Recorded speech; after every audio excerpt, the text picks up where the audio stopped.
You want edges on your render? Let's do it in minutes. So this is an edge-based non-photorealistic rendering engine and it relies on your mesh data to draw lines. Actually, it's going to create like a layer above our render based on our geometry. It works in Eevee and in cycles. And let's say this is our scene. So we need to enable it in render properties. You can see here you can adjust your line thickness. We're going to just leave it, and in layer properties you have additional settings. Usually works fine with default settings. Let's test it out and render it. It works something like this, but let's see, you cannot see like this bottom line on this box. Okay, let's adjust that. On the crease, you're going to increase that like 160.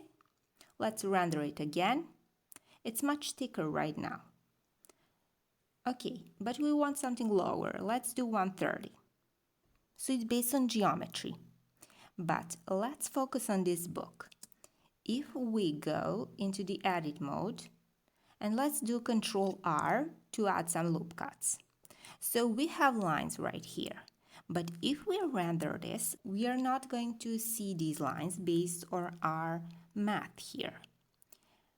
If you want to see these, you want to go into the edit mode, select the ones you want, something like this. Right click, and we're going to mark Freestyle Edge. Don't forget to go under your settings and check Edge Mark. And now when you render it, it's going to be shown. So it can be helpful. These are the basic settings that's going to be used most. So let's have fun with it.